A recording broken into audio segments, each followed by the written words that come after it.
அஸ்ஸலாமு அலைக்கும் வரஹ்மத்துல்லாஹி வபரகாத்துஹு. கண்ணியமிக்க பெரியவர்களே, மார்க்க கல்வி எந்தளவு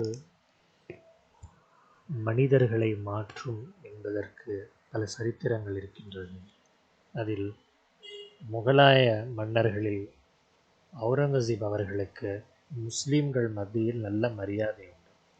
இவர்கள் சிறந்த பக்தியாளர் கூட.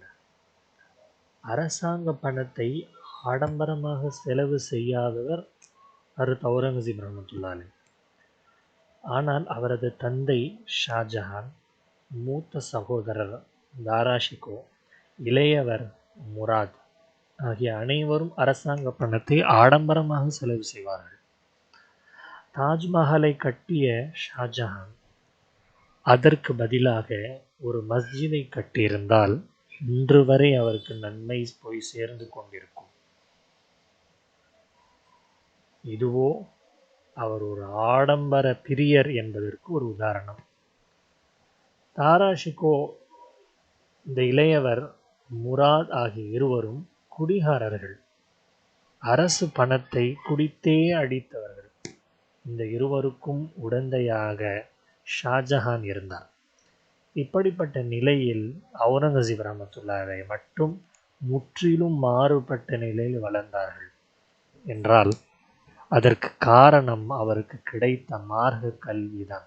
மக்தப் மதர்சாக்களில் ஆசிரியர்களின் போதனையால் தன்னுடைய தந்தையையும் சகோதரர்களுக்கும் செய்வது தவறு என்று புரிந்து கொண்டார். மேலும் முந்தைய ஆட்சியின் அனைத்து ஆடம்பரங்களையும் ஒழித்தார்.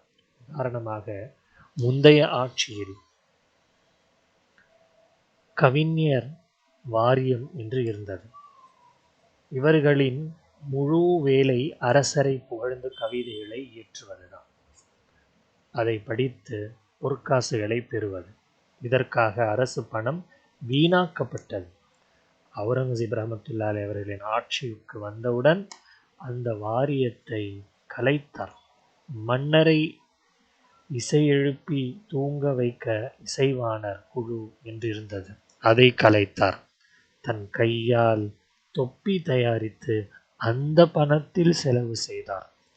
இவ்வாறு இஸ்லாமிய அடிப்படையில் அவர் ஆட்சியை அமைக்க காரணம் அவர் பெற்ற மார்க்க கல்விதான் என்பது நம்முடைய உலமாக்கள் நமக்கு சொல்லுகிறார்கள். ஆக நாமும் நம்முடைய பிள்ளைகளும் மார்க்க கல்வியை கற்று நம்முடைய உலகத்தையும் மறுமையையும் சிறப்பாக ஆக்கிக் கொள்வோமாக. ஆமீன். வாஹிர் தவானா அல்ஹம்துலில்லாஹி ரப்பில் ஆலமீன். அஸ்ஸலாமு அலைக்கும் வரஹ்மத்துல்லாஹி வபரகாத்துஹு.